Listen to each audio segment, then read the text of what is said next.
Donc vous voyez, je refais tout un cours, parce que au moins vous comprendrez mieux, normalement. Donc dans la seconde degré, il y a trois formules. Donc la forme développée, c'est f de x égale ax au carré plus bx plus c.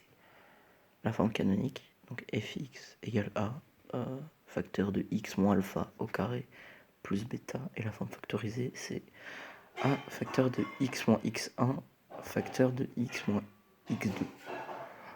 Donc on peut remarquer, du moins, en gros on remarque alpha c'est l'abscisse, alpha c'est putain j'arrive pas à parler. Alpha c'est un abscisse et b c'est une ordonnée. Les deux ça forme les coordonnées du minimum ou du maximum d'une courbe. En fonction si elle est concave ou convexe, ça dépend de la situation. Et x1 et x2 c'est les deux abscisses de l'endroit où grosso modo x1 c'est ça et x2 c'est ça. C'est les deux abscisses des endroits où une courbe coupe l'axe des abscisses. Et l'ordonnée sera toujours de 0 parce que c'est pile sur l'axe des abscisses. Écoute, la forme canonique, elle est comme ça. Donc comme je l'ai dit, a facteur de x moins alpha au carré plus bêta. C'est alpha, c'est pas... Ah putain, bref. Alpha, il se calcule comme ça, donc moins b sur 2a, et bêta, c'est moins b carré, pardon, plus 4ac sur 4a. C'est les deux formules qu'il faut savoir qui sont plus faciles pour calculer cette forme-là. Plus facile que sa forme développée qui dure 25 minutes. Donc comme je l'ai mis là, elle sert à avoir les coordonnées du minimum de la courbe si elle est convexe, donc a supérieur à 0, donc il fait cette forme-là en noir. Et le maximum si elle est concave, donc a inférieur à 0 si elle est donc dans cette forme-là.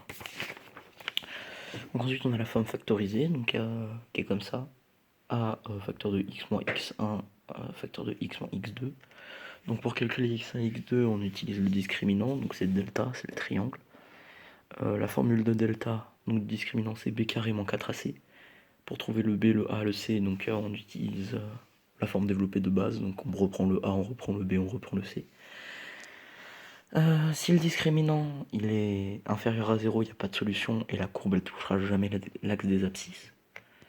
Si le discriminant il est égal à 0, il y a une seule et unique solution parce qu'elle touche en un seul et unique point l'axe des abscisses. Son ordonnée sera toujours de 0 et son abscisse il est calculé par x moins b sur 2a, donc qui est la même formule que alpha finalement.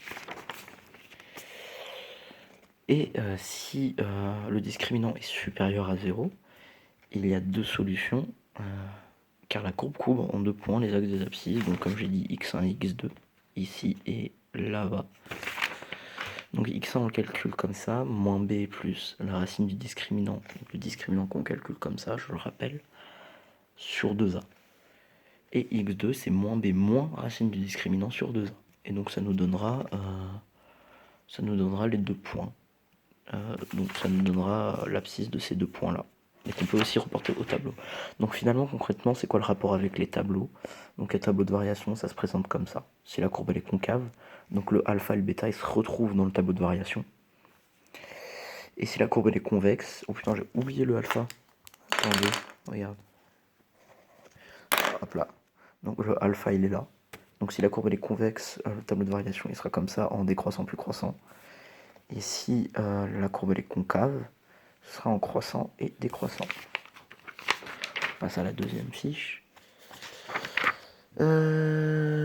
Donc finalement tableau de signes, il y a plusieurs tableaux à apprendre, mais enfin moi je les ai mis, mais grosso modo ça sert pas à grand chose.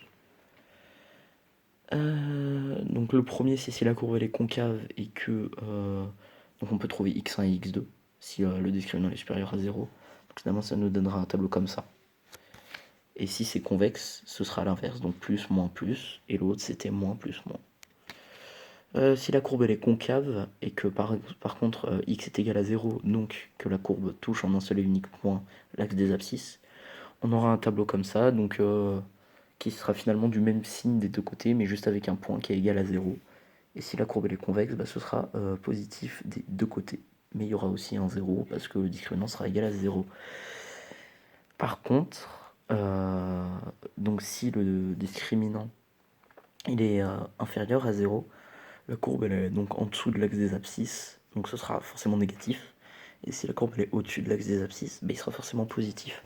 On peut noter que donc pour les deux derniers cas, donc celui-là et celui-là, La courbe, elle peut être soit concave, soit convexe, vu qu'elle est soit au-dessus, soit en dessous de l'axe des abscisses, on s'en fiche de sa forme. Et aussi dans les tableaux, donc la remarque c'est on met moins l'infini plus l'infini, donc comme on l'a vu un petit peu tout le long, c'est si et seulement si on ne nous précise pas qu'un ensemble de définitions, c'est par exemple 1, 1. Par exemple, on nous avait précisé 1, 1, à la place de moins l'infini plus l'infini, ici j'aurais mis 1 et 1, etc., et ça dépend du cas. Donc ensuite on passe aux inéquations, c'est ce qu'on a vu aujourd'hui. Par exemple, imaginons si f de x il est supérieur à 0, donc supérieur strictement, c'est-à-dire qu'on ne prend pas le 0, donc on prendra pour un tableau comme ça juste les plus. Et le moins ne nous intéressera pas, et le x1, x2 on s'en foutra aussi. Si f de x il est supérieur et égal à 0, donc on prend cette fois-ci le plus, mais également la valeur de x1 et x2. Si f de x il est inférieur à 0, on prendra donc le moins, et si c'est inférieur ou égal à 0, on prendra le moins et le plus. Les tableaux que j'ai mis ici, c'était des exemples, mais vu que c'est sur des tableaux de signes, évidemment, c'est des tableaux, c'est des exemples, mais on peut tomber sur tous les tableaux possibles que je citais avant. Donc voilà, j'ai tout fait.